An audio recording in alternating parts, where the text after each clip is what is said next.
से बदनाम हो ही गईनी, तोरा चलते घर से बेघर हम भईनी रे बोलुआ। प्यार कके तो से बदनाम हो ही गईनी, तोरा चलते घर से बेघर हम भईनी। हमके बड़ा तड़पवले रे गोलुआ, का दिलवा नावले रे गोलुआ। कोई दिले जिंदगी बेकार का दिल बनावले रे गोलुआ। कोई दिले जिंदगी बेकार का दिल बनावले रे गोलुआ।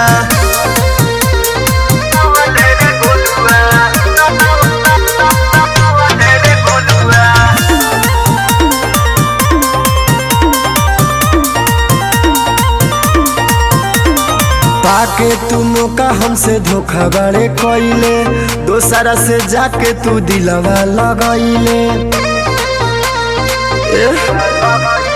पाके तू मौका हमसे धोखा बड़े कइले, दोसरा से जाके तू दिलवा लगइले। दिल में छुरिया चलवले रे गोलुआ, का दिलवा नावले रे गोलुआ।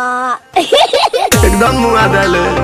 कोई देले जिंदगी बेकार का दिल बनावले रे गोलुआ। अरे कोई देले जिंदगी बेकार का दिल बनावले रे गोलुआ।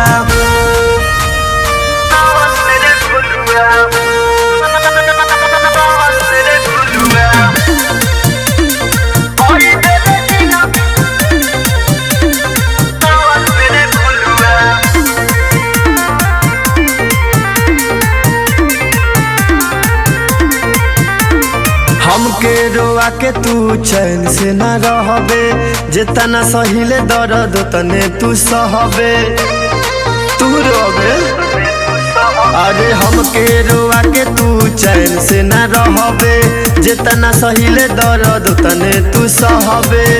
तू तो जियते मुआवले रे गोलुआ, का दिलवा नावले रे गोलुआ।